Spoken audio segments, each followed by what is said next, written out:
Assalamualaikum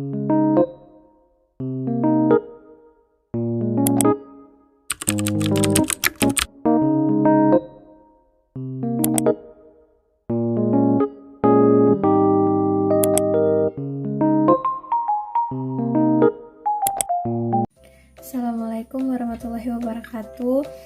Perkenalkan, nama saya Khairani Saintan Kartika dengan NIM F1C1211023 dari Prodi Kimia Ruang 001.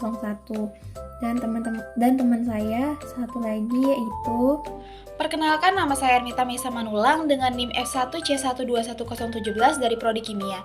Jadi di sini kami akan mempraktikumkan hukum Archimedes dari fluida statis. Tahu nggak sih apa itu fluida? Ya, kalau masih bingung kita simak dalam satu video ini. Fluida adalah suatu zat yang dalam keadaan setimbang tidak dapat menahan gaya ataupun tekanan gesernya, atau biasa kita sebut dengan shear force. Namun selain itu, fluida juga dapat didefinisikan sebagai suatu zat yang dapat mengalir bila ada perbedaan tekanan dan atau tinggi. Jadi, fluida sendiri dapat berbentuk air ataupun udara. Nah, fluida dapat dibedakan menjadi dua, ada fluida statis dan ada fluida dinamis. Namun, pada video kali ini, kami akan mempraktikumkan fluida statis. Nah, fluida statis itu apa sih? Nah, fluida statis sendiri itu adalah fluida yang tidak dapat bergerak, alias diam. Nah, untuk lebih lengkapnya, simak videonya ya. So, let's check it out! Jadi pada video kali ini saya akan melakukan percobaan hukum Archimedes dengan bahan yaitu telur dan garam, dan juga menggunakan alat sendok dan segelas air putih.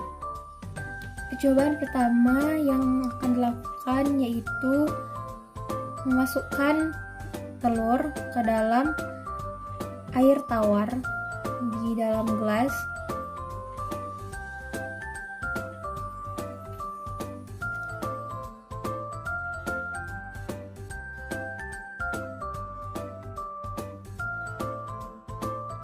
Pada percobaan pertama ini, telur mengendap di bawah atau tenggelam dikarenakan massa jenis telur itu lebih tinggi daripada massa jenis air. Yang kedua, pertama kita keluarkan telur dari dalam air.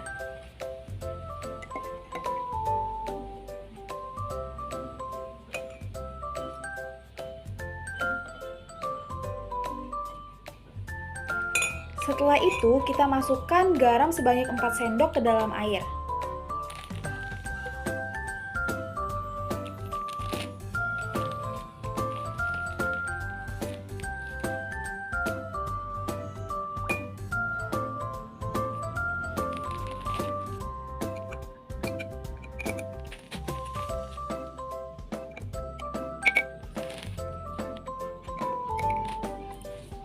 Lalu setelah kita masukkan, kita aduk sampai garam larut terhadap air.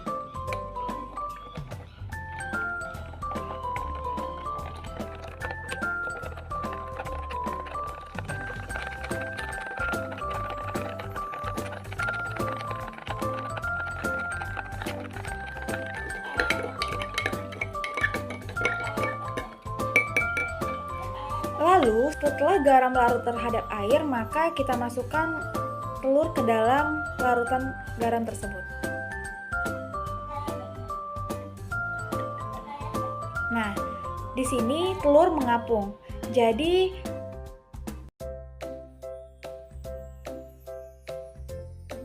telur mengapung akibat massa jenis air lebih besar daripada massa jenis telur. Dan percobaan ketiga atau percobaan terakhir yaitu menambahkan air tawar ke dalam gelas yang sudah berisi telur yang telah mengapung tadi.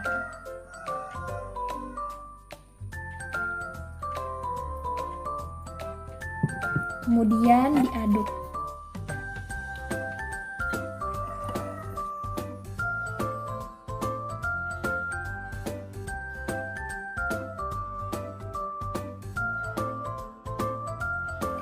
Dan setelah diaduk, didapatkan yaitu telur melayang di air.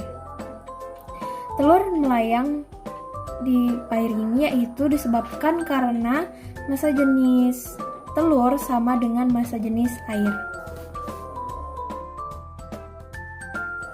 Jadi kesimpulannya yaitu benda tenggelam, benda mengapung, benda melayang dipengaruhi oleh massa jenis. Dikatakan benda tenggelam karena massa jenis benda lebih besar daripada massa jenis zat cair. Dikatakan benda mengapung karena massa jenis zat cair lebih besar daripada massa jenis benda. Dan dikatakan benda melayang karena massa jenis benda sama dengan massa jenis zat cair. Dalam percobaan tersebut ditambahkan garam pada zat cair itu dikarenakan untuk menambah kepekatan pada zat cair sehingga dapat menambah atau memperbesar massa jenis zat cair. Mungkin itu saja yang dapat kami sampaikan pada video kali ini. Kurang lebihnya saya mohon maaf. Saya akhiri dengan wabillahi taufiq wal hidayah. Wassalamualaikum warahmatullahi wabarakatuh.